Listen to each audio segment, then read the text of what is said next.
So you might be feeling like you're having a flashback, because that was the gospel reading from last week. I have a choice. I still have the sermon from last week here. I could go over that again. But I think I'm going to go with something new. I did not proofread the bulletin appropriately. So I'm going to read the gospel, which actually comes just before this one that we read today. It's Matthew chapter 2, verses 1 to 12. Now, after Jesus was born in Bethlehem of Judea in the days of Herod the king, behold, wise men from the east came to Jerusalem, saying, Where is he who has been born King of the Jews? For we saw his star when it rose, and we have come to worship him. When Herod the king heard this, he was troubled, and all Jerusalem with him. And assembling all the chief priests and scribes of the people, he inquired of them where the Christ was to be born. They told him, in Bethlehem of Judea, for it is written by the prophet, And you, O Bethlehem, in the land of Judah, are by no means least among the rulers of Judah, for from you shall come a ruler who will shepherd my people Israel. Then Herod summoned the wise men secretly, and ascertained from them what time the star had appeared. And he sent them to Bethlehem, saying, Go and search diligently for the child. And when you have found him, bring me word, so that I too may come and worship him. After listening to the king, they went on their way, and behold, the star they had seen when it rose went before them, until it came to rest over the place where the child was. When they saw the star, they rejoiced exceedingly with great joy. And going into the house, they saw the child with Mary, his mother, and they fell down and worshipped him. Then, opening their treasures, they offered him gifts, gold and frankincense and myrrh. And being warned in a dream not to return to Herod, they departed to their country by another way. That ends the second gospel reading.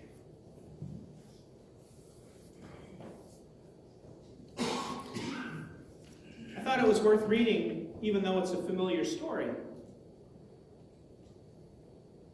Because today in the church, actually tomorrow, we celebrate what's called Epiphany. And Epiphany is a celebration in the church calendar. When we use the word epiphany in everyday circumstances, it usually means a breakthrough or a discovery, like a sudden revelation, a sudden realization. For instance, somewhere, somebody had an epiphany when they discovered that chocolate and peanut butter tasted really good together. Till then, nobody had tried it. And then they tried it. They said, hey, this is good stuff. So now we have Reese's and all those other good things. Up to that point, nobody had ever done it. From the church standpoint, Epiphany is the day that commemorates the wise men coming to visit Jesus. It marks the first time that Gentiles bore witness to the manifestation of Jesus Christ on earth. If you have friends in the Orthodox churches, you might know that many of them celebrate Epiphany kind of the way we celebrate Christmas. And Epiphany also marks the end of the 12 days of Christmas. If you've ever wondered where the song comes from, the idea of 12 days, this is 12 days after Christmas. Now, arriving in Bethlehem, as we heard, was no easy task. First, the wise men arrived in Jerusalem. Well, first, they saw a sign in the sky, and they arrived in Jerusalem.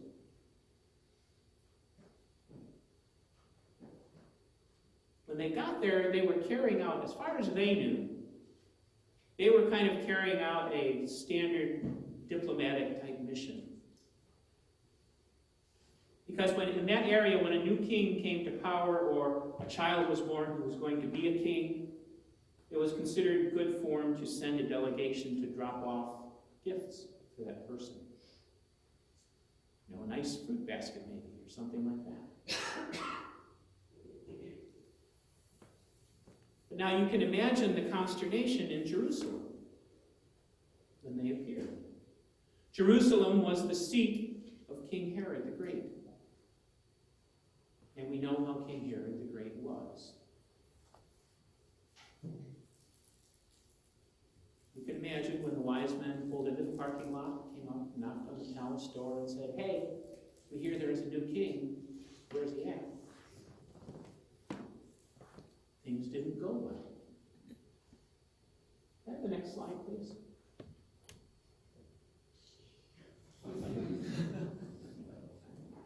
Matthew says, when King Herod heard this, he was frightened, and all Jerusalem with him. We know what Herod was like. It's easy to assume Herod probably at this point had a full meltdown. He had, a hissy fit. You can imagine him kicking the furniture, kicking the servants, kicking the cat, throwing stuff around. It would have been a full-blown psychotic rage. That's what Herod was known for. And then when Herod went to his wise men and said, "What's going on here? You're supposed to keep me informed of stuff like this." The only answer that they had was, "Well, there's this prophecy. It's a Hebrew prophecy. We didn't really think much of it, but maybe you could have him check Bethlehem." Now, Herod at least could be forgiven for not knowing about ancient Hebrew prophecy because he was of Idumean descent. He was not Jewish. Once he took the throne in Judea, he tried to pretend to be Jewish, but he was not.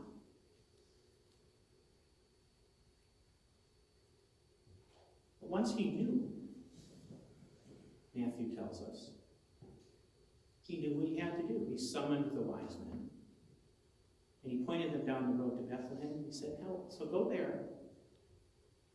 And when you find him, let me know so I can go and say hi.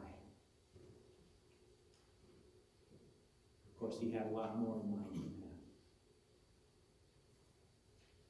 And what happened after that is what we talked about last week. We can say Herod did not handle this particular crisis very well. But this is a good place to pause and to look at something else that we can learn from the story of the wise men.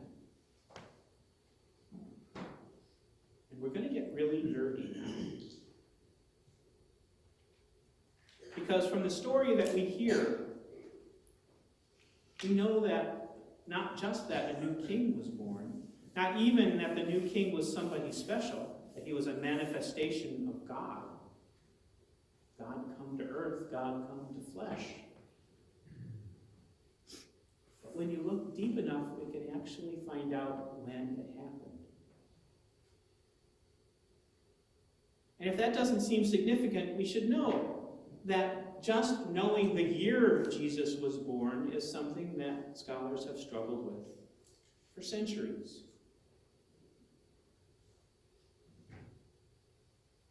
We thought we knew. We thought we knew well enough to put down a marker and say everything before this is BC, before Christ, everything after this is known as AD, Anno Domini, which means year of our Lord.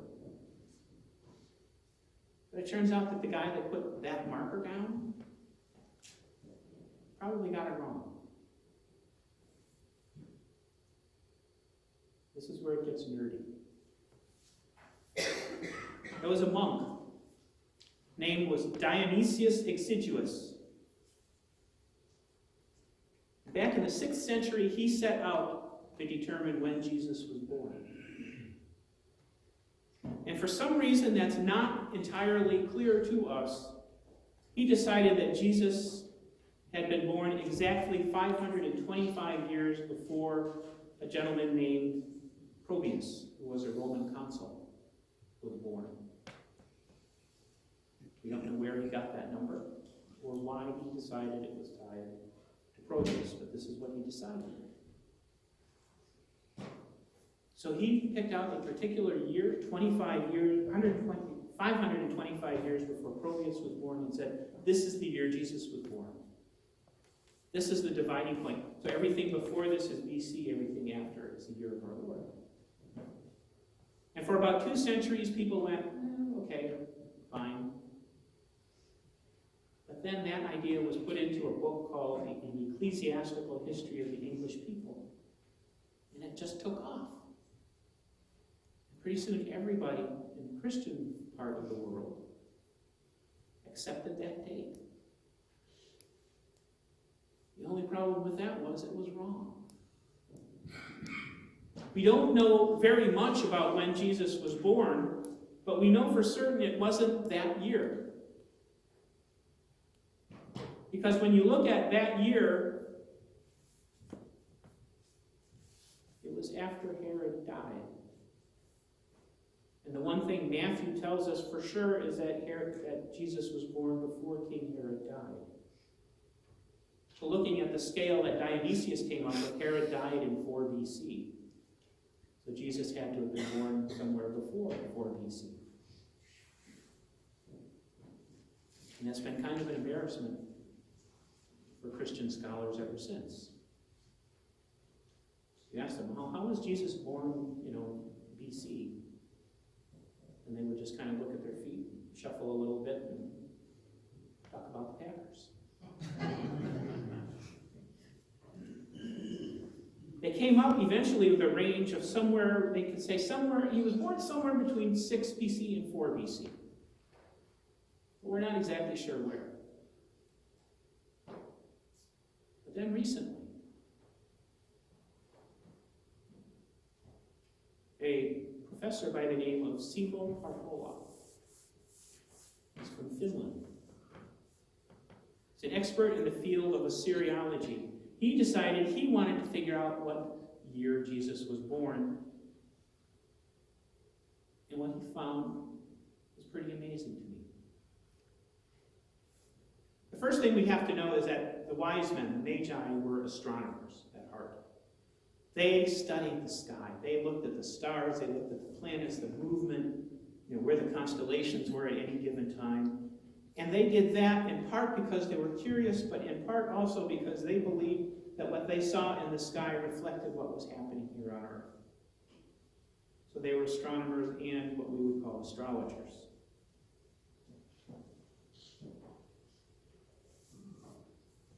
So that would have caused them to think this new king had been born. So Parpola looked at a number of different astronomical events in the years surrounding what they thought was Jesus' birth. He looked at comets. It turns out none of the comet periods matched up to when Jesus was born. There was actually a nova, which is an explosion of a star, which can be, good enough or powerful enough one can be seen during the day. And some people have said that must be what they saw. It turns out, no, that wasn't it. But what he discovered is that there was a conjunction of the planets Jupiter and Saturn. From an astronomical standpoint, the conjunction means you look up and in the sky, from our perspective, the planets seem to become very close. They're actually still very far apart, but looking at them, they become very close. And there was a conjunction of Jupiter and Saturn in one particular year.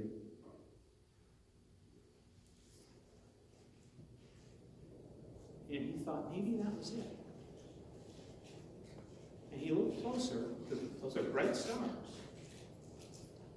And he studied Babylonian almanacs from 2,000 years ago. And the almanacs told him, and he confirmed it with modern-day astronomers who can reconstruct the night sky. The almanacs told him that Jupiter and Saturn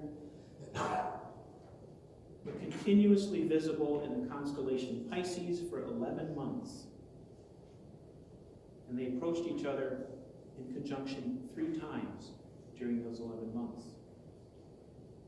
And that's something that only happens every 800 years. And that happened in 7 BC.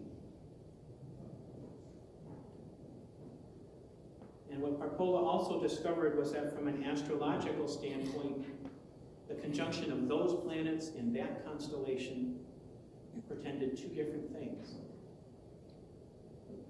2 things, I should say. One was that the end of the old world order was coming.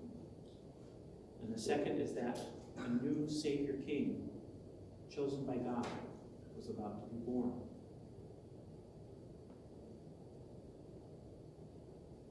And also during that last conjunction,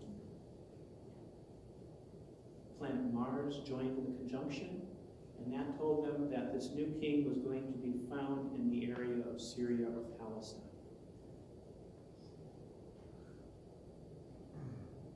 So when the wise men looked into the sky in Babylon, and they saw this happening up there,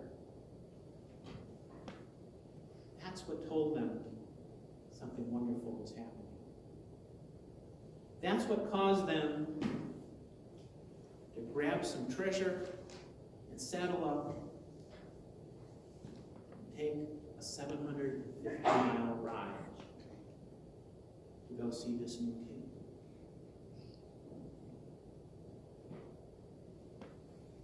It was about a 3-week trip by donkey or camel.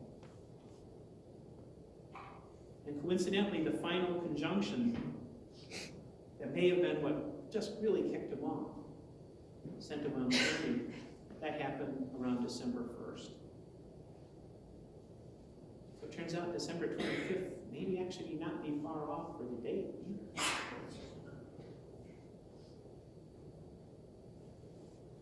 But from what he has found, it seems very likely that Jesus was born in 7 BC in December.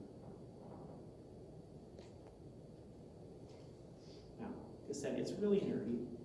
I haven't done justice to this guy's work. There's a lot longer explanation in the article that I read. He seems to know what he's talking about. And it's backed up by modern astronomy. And to me, it's just exciting to see that borne out. And to now be able to say with some certainty, we know this was when Jesus was born.